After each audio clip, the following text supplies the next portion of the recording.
Bah humbug. Christmas doesn't feel like Christmas anymore. Christmas is a thing of the past. It is a thing that children adore, but when you get to a certain age, Christmas no longer has that magic to it.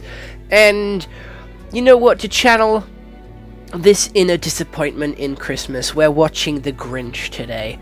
We're watching the original Grinch, which came out in 2000, starring Jim Carrey, and it is not just called The Grinch like I thought it was, it is called How the Grinch Stole Christmas. It has an official title, like this massive long spiel of a movie, and it is in live action, which I think is really fucking detailed as well. The prosthetics on this movie is fucking insane. And I do believe Jim Carrey had to go through torture training to sort of be able to wear this amount of makeup and have it on for this sort of long of a time. But How the Grinch Stole Christmas is a 2000 family comedy, which is an hour and 45 minutes. It has a 6.3 out of 10 on IMDb, a 49% on Rotten Tomatoes, and a 3.4 out of 5 on Letterboxd. You can watch it on Google Play and Amazon Prime, just because it is this Christmas period. However, when the Grinch resides outside the town of Whoville, whose inhabitants adore Christmas, but he despises them and the festival, Cindy, a resident, befriends the Grinch, hoping to make him love Christmas. So, how the story actually starts is we zoom in on a snowflake, and this snowflake has just been created around the time of Christmas. And someone actually did the math of, how many times, faster are these guys going to have a Christmas and a hierarchy on this one snowflake. It's actually fucking wild, I'm gonna be honest. It is insane. In Dr. Seuss's wonderful universe, inside his wonderful mind, the Whos are very small creatures, because we see them in Horton Hears a Who, and they're living on a dandelion, and we also see them in, obviously, The Grinch, living on a snowflake. So, their existence is really, really slowed down, not gonna lie. It's actually wild. Whos are extremely small. So, we see the Grinch get adopted and, start to hate Christmas because he's mistreated in the town. Everyone hates him. Everyone's making fun of him for his green thing. They outcast him to the mountains, and in times of Christmas, they're really fucking loud and really obnoxious. They're singing all these Christmas songs, shooting off really bright lights, and stopping him from sleeping. Just honestly all around being really bad neighbors, and he doesn't appreciate it. So he starts to put together a little bit of a plan to destroy Christmas. He does a little bit of a Nightmare Before Christmas, dressing up as Santa and getting his dog to dress up as, a reindeer, very similar to Jack Skellington, dressing up as a Santa Claus and getting Zero to dress up as a reindeer. Very, very similar stories, I will admit. Not gonna lie, I didn't think they was that similar until this connection just got brought to my brain right now. And he goes and starts stealing all the Christmas presents, starts stealing all the Christmas trees, and this little girl wakes up and sees him, and he has to pretend that he's Santa. And then they go on a little mission together, trying to, steal Christmas, and she's like, oh no, this is bad, you need to love Christmas. She teaches him how to love Christmas, his heart grows 3 times the size, and he's like, oh, you know what, I love Christmas now, let's celebrate together, yippee-ki-yay, let's have a good old, grand old time, a good old Christmas time, let's get in the Christmas spirit. And they do, they get in the Christmas spirit, and that's where the movie ends. I'm gonna be honest, there is quite a couple of songs in here which do get annoying. There is a lot of Who's singing, and I can see the Grinch's point. The Who's are very annoying. They just sing a lot, and they're very, very optimistic and very, very positive. Gonna be honest, no one is realistically that positive. No one is realistically that happy. No one is that cheery all the time, and it would get annoying if people were just that happy all the time. You need a little bit of a buffer, a little bit of a change. People being happy all the time is not normal. All right, it gives a little bit of uncanny valley. It's giving uncanny valley. It's giving uncomfortable vibes.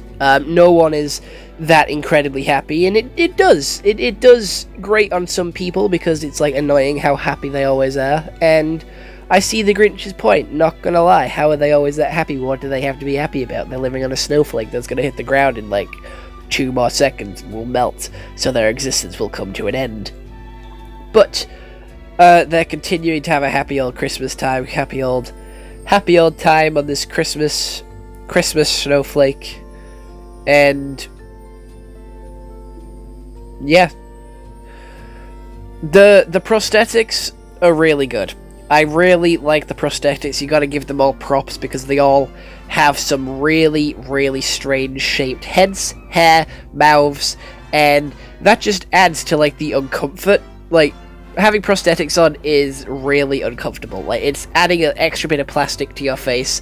Again, this is the early 2000s. Movies were still heavily relying on prosthetics, and these things took hours. They still do take hours and hours to put on. The people in Guardians of the Galaxy Vol. 3, they had to sit there for hours and hours for their face to be painted, for them to look realistic. Deadpool has to sit there for hours and hours to get his face put on. So the commitment everyone has to this movie is incredible. The like full they give it their all with like the prosthetics and the acting.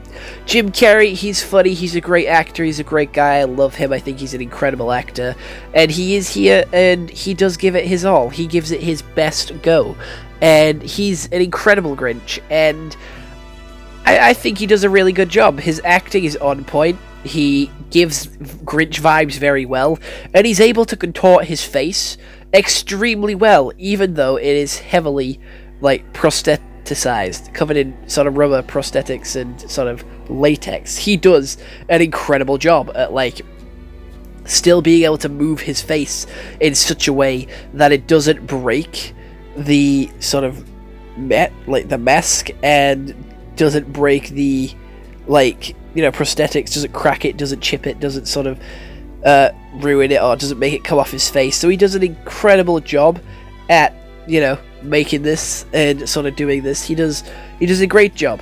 It is really good, and the story is quite basic. I'll give it that. It again, in the 2000s, it would have been more of like a unique, exciting story, which you wouldn't have really had that often. It wouldn't have really been that overdone at that point. It was the early 2000s, 3 years before I was born, so yeah, fair enough. The sort of whole Santa thing, the stealing or being fake Santa and trying to ruin Christmas before getting into the Christmas spirit, that movie's been overdone now. That trope has been so overdone. There is so many movies with people trying to ruin Christmas and then getting the Christmas spirit put into them. It's so overdone now. But back then, I'm going to give it the benefit of the doubt and be like, yes, it was one of the first of the time, so it was a snowball effect, to use a Christmas metaphor. It was one that sort of, started the whole Christmas sort of ruining aspect, and you know what, I quite like that. It did have a knock-on effect, a domino effect, to bring more films like it into the market, into fruition, and it was one of the first, and it is a Dr. Seuss book. So it was also a book first, so again, it is one of the first to actually do this story, or this type of story. And we are getting to the point in time where everything that can be written has been written, and it is incredibly hard to reinvent the wheel, because every story has been told. Every single story has been told. Like, there is no new stories that can be told. In like terms of plot beats, that is. I'm not saying like no one can't create another character, no one can create new iconic characters. What I'm saying is everything that can be done has been done. Talking emotions, talking cars, sort of Christmas spirit movies, sort of Saw movies where they get trapped and murdered, escape room-esque movies, again very similar to Saw movies, superhero movies. Everything that has been done, and there isn't a lot you can do with that. There is like very little still left in the world that is a unique idea. Like, everything that has been made, or that can be made, has been made. So everything is going to feel a little bit boring, a little bit dull, and it's how you go about that story, how many twists and turns in the characters and how sort of believable they are determines how good a story will be. And you know what, I think this movie's alright. It's not one that I watch every Christmas. It's not like I I watch Christmas movies that often. I'm much more of a Halloween fan. I watch a lot of scary movies around the time of Halloween. It's just a much better season to be around and be involved with compared to Christmas. I'm going to be honest, I'm a much more of a Halloween man. I think it's a lot better. And has a lot more creative ideas than Christmas does. Christmas feels kind of boring and stale.